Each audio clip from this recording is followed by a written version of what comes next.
Rebecca Kaiser.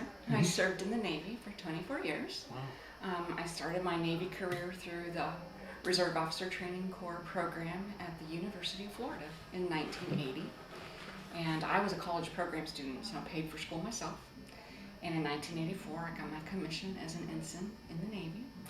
And after some training, my first assignment was in Naval Facility Broughty, Wales.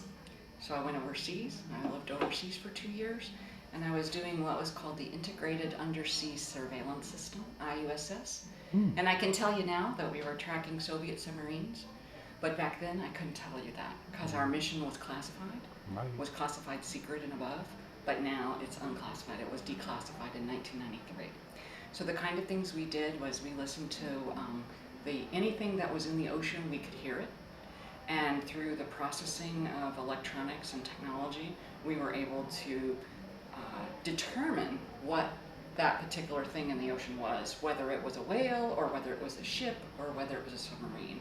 And so we tracked and reported those submarines to our military forces so that in the event, now this is the height of the Cold War, and in the event of a situation and we went nuclear, we would know the locations of their submarines to target them and eliminate them. So that was our job.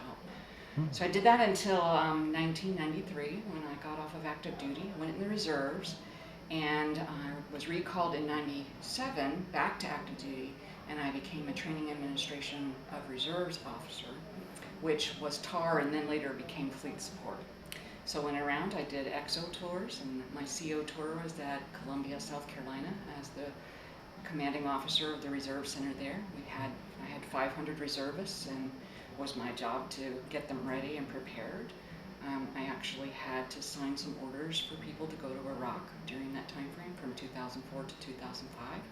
And I was telling one of my colleagues here, because she got deployed and she was saying, oh, you were one of those that got me signed up. And I said, well, no. I said, but you would have been glad if I did, because I made sure that no one else in my unit signed those orders. I signed those orders, so if anything happened to that person, it would be on me. And I prayed over every set of orders I signed, and I'm happy to say that everybody that I signed came home, and they came home safe.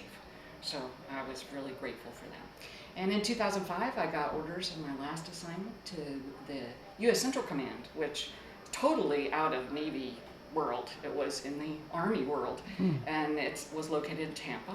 So I went to Tampa and I became the desk officer for Turkmenistan in the J5, which is the Plans, Policy, and Strategy division, and I worked in the Security Cooperation branch in the CASA, Central Asia and South Asia.